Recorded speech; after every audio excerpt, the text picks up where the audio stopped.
Hi guys, today I'm coming to you from my bed in my bedroom, and not in a sexy or cute way. It's because I got the flu.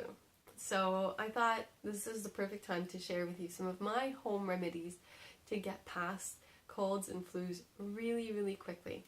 So number one, girlfriend tip, pull your hair back. There's nothing cute about snot or vomit in your hair, so just get it out of your face. That's really important. And one of the most important things I need to mention, my disclaimer. I am not a doctor. This is really important. I am a holistic practitioner. That does not mean that you should take my advice over your doctor. So just keep that in mind. And something I wanted to let you know about, colds and flus, they are viruses, which basically means that antibiotics do not work for them. They have a tendency to shorten the duration of the living virus by a day or two, but overall, you just kind of have to ride it out. So whatever you can do to help yourself feel better, I recommend that, and I'm about to share that with you.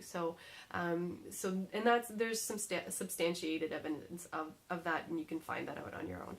But one of the most incredible cures that has now gotten some scientific backing on it is ginger. In fact, ginger lemon tea is what I highly recommend. And you can add honey for that if you like as well. And there's great cheats out there, like, my triple leaf ginger tea, but I generally would get just real ginger, chop it up real fine with a bunch of lemon, and you can steep it or boil it for more of a tincture, more of a powerful remedy. I highly recommend it. All of my clients know this. That's like the first thing it's my go-to.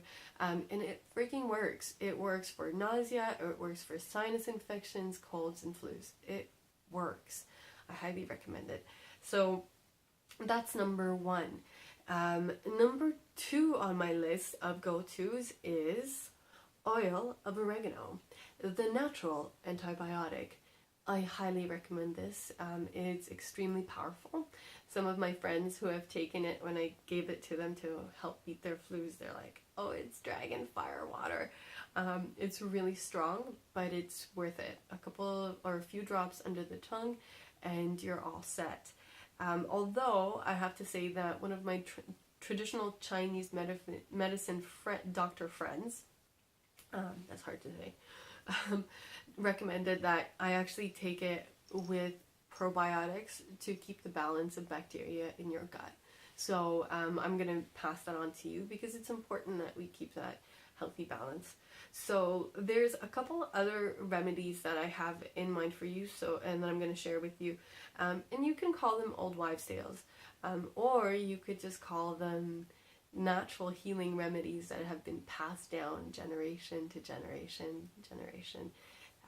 And they're tried, tested, and true. So I'm going to just keep passing them on to you guys. One of which is the powerful remedy of garlic.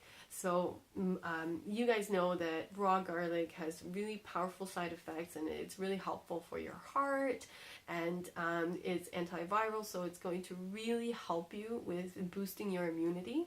My grandmother just recently told me about a remedy that her great-grandmother told her about, which is for chest colds. So if you have any bronchial issues, what you want to do is you want to take garlic, turn it into a paste, and then what you're going to do is you're going to apply a thin layer of moisturizer on your chest first to prevent any burning or reddening of the skin.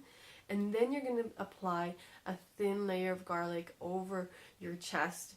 And you can go right down to the breast area as well, because that's going to cover pretty much your lungs and pull out any of the issues, or actually allow the garlic to actually seep into your skin directly and do its magic. You want to just put maybe a paper towel over that paste, and then you can put your clothes over it and let it do its magic. My grandma says reapply 2 to 3 times a day, and you should see some significant changes within a couple of days, if not less. So, and if great grandma says it, you got to do it. So a couple of other tips: staying hot and warm. I know some people don't believe this, but personally, I find it really effective. Sweating it out, you know, getting plenty of layers on, keeping your sweater on, like, hello, and just staying under the covers and lots of rest.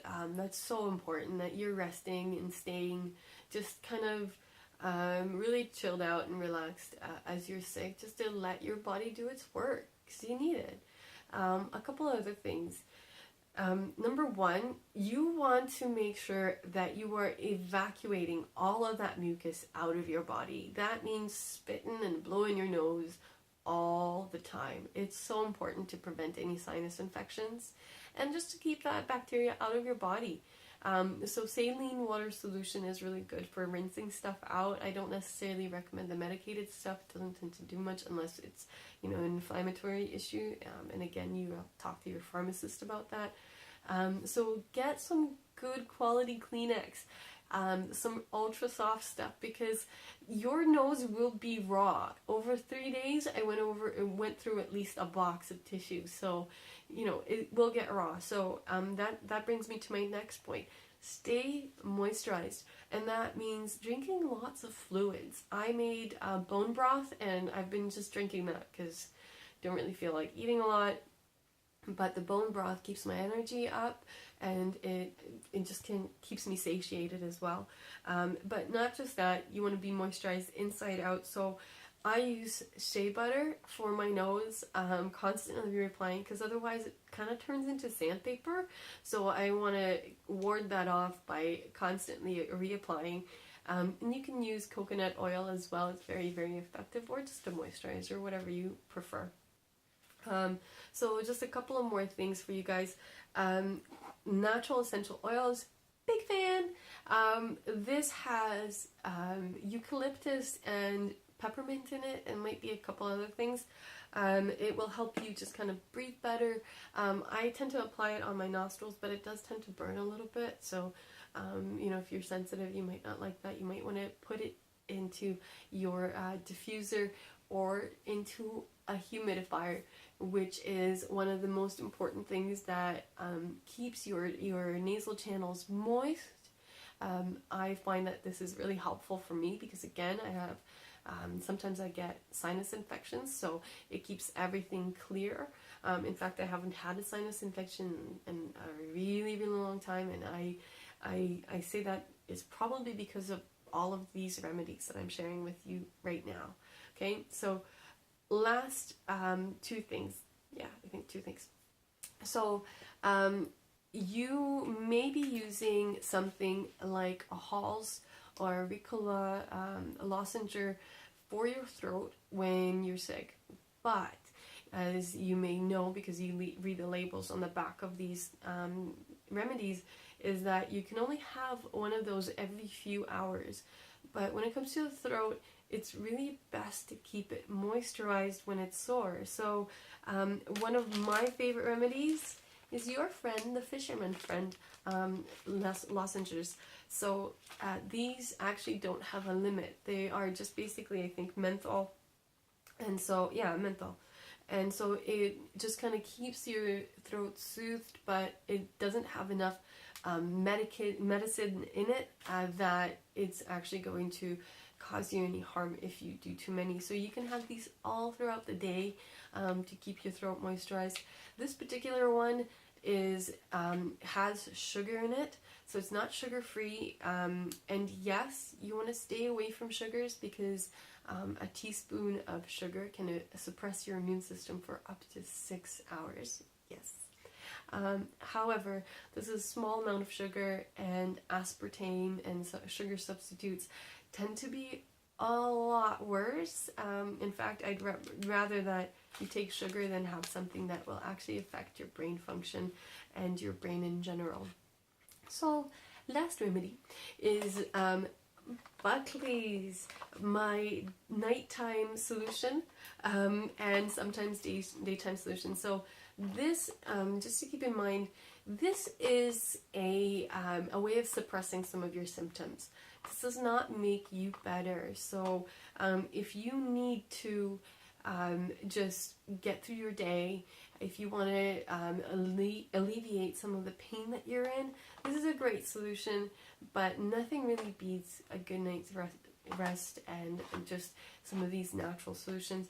So I like the nighttime stuff because it helps me sleep throughout the night, and I recommend that. So otherwise, just steer clear of too much medication, because again, you become immune to it after a while.